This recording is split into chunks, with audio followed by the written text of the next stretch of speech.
आज है मकर संक्रांति और आज हम उठ गए थे जल्दी, तो मैंने कहा चलो चलो उठ जाओ।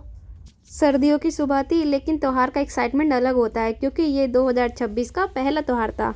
उसके बाद मैं चली गई थी बाहर का व्यू देखने के लिए। बाहर का व्यू देखना मतलब सिर्फ ट्रेनें देखना, सामने से सिर्फ एक ही चीज़ दिखती है, ट्रेन ही ट्रेन। बस सुबह शाम यहाँ पे ट्रेन ही ट्रेन की आवाज़ आती है। तो मैं यहाँ पे थोड़ा सा टहलने लगी थी क्योंकि अभी एकदम शांत माहौल था और अच्छा लग रहा था एकदम टहलने में। और मेरे पति करने लगे थे काम, ये कर रहे थे पूरे घर को सेट नहीं, ये बेड सेट कर रहे थे। इन्होंने कहा चल ज्योति आज मैं से बेड सेट कर देता हूँ। मैंने कहा चलिए जो ठीक है, आज आप भी थोड़ा काम कर लीजिए, मकर संक्रांति। इन्होंने कहा ठीक है मैं तेरी हेल्प करा देता हूँ। तो इन्होंने भी अच्छे से बेड को सेट कर दिया था।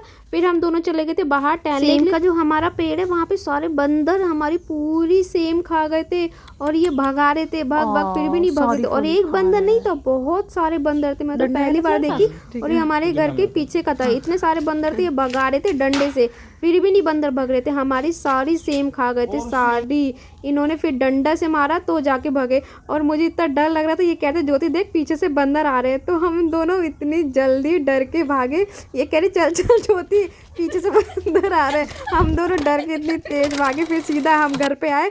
घर पे आते फिर मैंने लगाई झाड़ू। झाड़ू लगाने के बाद मैंने लगाया पोछा। पोछा लगाते वक्त ये बीच में आ गए। मैंने कहा क्या है? कह रहे मैं गाइस को बता रहा हूँ कि गाइस मैं नहाने जा रहा हूँ। मैं सुन के एकदम हंसने लगी।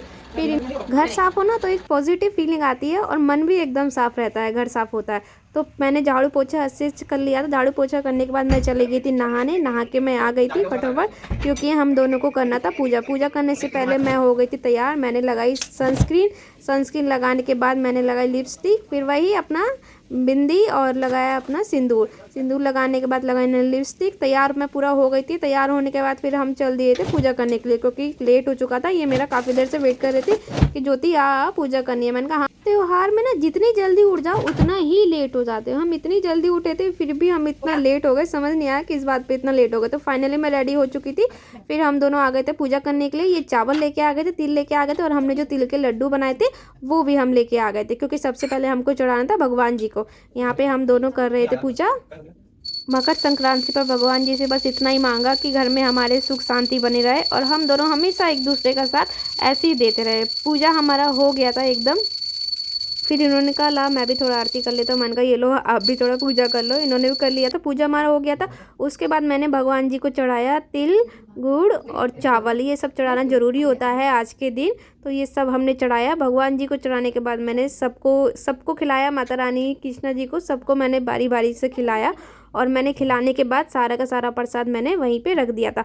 अब भगवान जी की पूजा भी हो गई थी, उनको प्रसाद भी चढ़ा दिया था। अब बारी थी हमारे तिल के लड्डू खाने की। तिल के लड्डू खाना कहते हैं ना कि तिल गुड़ खाओ और मीठा मीठा बोलो, तो हमने भी वही किया। और हम दोनों ने इतने टेस्टी लड्डू बनाए थे। हम दोनों ने क्या मतलब इन्होंने ही बनाए थे, मैंने सिर्फ इनकी हेल्प की थी। तो तिल के लड्डू हमने खा लिया था। उसके बाद मैं इनसे पूछने आ गई थी कि बताओ खाने में क्या खाओगे। तो उन्होंने कहा अरे सबसे पहले तो हम दही चूड़ा खाएंगे ना। मैंने कहा अरे हाँ। मकर संक्रांति वाले दिन हमारे बिहार में परंपरा होती है कि आज के दिन आपको सबसे पहले तिल के लड्डू, उसके बाद दही चूड़ा खाना ही होता है। ये हमारे यहाँ बहुत ही ज़्यादा शुभ माना जाता है। और जो मैरिड लड़कियाँ होती हैं उनके घर से बहुत सारा सामान आता है, जैसे कि दही चूड़ा हो गया और लाई हो गई और तिल के लड्डू हो गया। मतलब बहुत सारा सामान आता है मायके की तरफ से। तो देखिए हमारा दही चूड़ा भी रेडी हो चुका था। मैंने ज़्यादा नहीं खाया, सच बताऊँ मैंने 2 ही चम्मच खाया क्योंकि मुझे दही चूड़ा ना इतना पसंद नहीं है। खाती हूँ लेकिन मैंने खाया था, सिर्फ 2 चम्मच खाया था। इन्होंने तो पूरा खाया था। ये कह रहे थे बहुत ज़्यादा टेस्टी होता है और ये पेट के लिए भी अच्छा होता है। मैंने कहा चलो ठीक है आप खाओ जब तक मैं खाती हूँ तिल के लड्डू। मुझे सच में ये तिल का लड्डू बहुत पसंद आया था। इन्होंने बहुत अच्छा बनाया था। पहले तो लग रहा था कि हम एक भी नहीं खाएंगे, फिर मैंने कहा नहीं अच्छा बनाया है सच में। मैं इनसे कह रही थी मेरे तो दांत से खाया ही नहीं जा रहा। ये कह रहे तेरे दांत ही कच्चे हैं। मैंने कहा चुप रहो। फिर बारी थी मेरी सौंफ का पानी पीने की। मैं रात में सौंफ का पानी भिगोई थी तो वो पीना ज़रूरी था, तो मैंने सबसे पहले पिया सौंफ का पानी। ये मैं रात में डेली भिगो देती हूँ क्योंकि इससे पीने से पेट एकदम साफ़ रहता है। ये थोड़ा कड़वा होता है लेकिन सेहत के लिए अच्छा होता है। सौंफ का पानी मैंने पी लिया था। उसके बाद आ गई थी मैं जप करने के लिए। मैंने ये काउंटर मंगाया था राधा राधा जप करने के लिए। फिर मैंने राधा राधा राधा जप किया। राधा राधा मेरा जप हो गया था।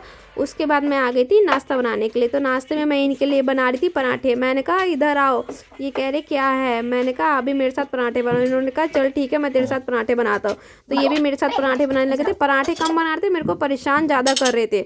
मैंने कहा आप जाओ यहाँ से। कह रहे नहीं मैं बना देता हूँ। मैंने कहा नहीं आप जाओ यहाँ से। तो ये आ गए थे। फिर मैंने इनको दिया नाश्ता। नाश्ते उन्होंने कर लिया था। मैंने कहा ये लो और 2 पराठे खाओ। ये कह रहे नहीं गले तक पेट भर गया अब मैं नहीं खाऊंगा। तो ये कह रहे ले तू खा। मैंने कहा ठीक है चलो मैं खाती हूँ। फिर हम दोनों ने एक साथ बैठकर नाश्ता किया, थोड़ी सी बातें की, थोड़ी सी हंसी मजाक की। छोटी छोटी मोमेंट ना ज़िंदगी को बहुत खूबसूरत बना देते हैं। और घर का बना खाना और त्योहार का दिन, इसका मज़ा ही कुछ और होता है। नाश्ता करने के बाद ये फिर से चले गए थे सेम तोड़ने के लिए, क्योंकि सारी तो खाली थी बंदर। और इन्होंने कहा जितना बचा है मैं उतना ही तोड़ के लेके आता हूँ। तो ये दिखा रहे कि देख ज्योति इतना सेम बचा हुआ था मैं लेके आ गया। मैंने कहा बहुत बढ़िया। अब बारी थी इनकी ड्यूटी जाने की। अब इन्होंने नाश्ता वास्ता कर लिया था, मैंने इनको लंच भी दे दिया था। अब और मेरे हस्बैंड ड्यूटी जाने से पहले हमेशा मेरे को हक करते हैं और मेरे फोरहेड पे किस करते हैं। उसके बाद कहते हैं ठीक है ज्योति मैं जा रहा हूँ। मैंने कहा ठीक है जाओ। ये थी हमारी सिंपल सी मकर संक्रांति की शुरुआत। आप सभी को मकर संक्रांति की बहुत बहुत शुभकामनाएं। व्लॉग देख के लाइक जरूर कीजिएगा।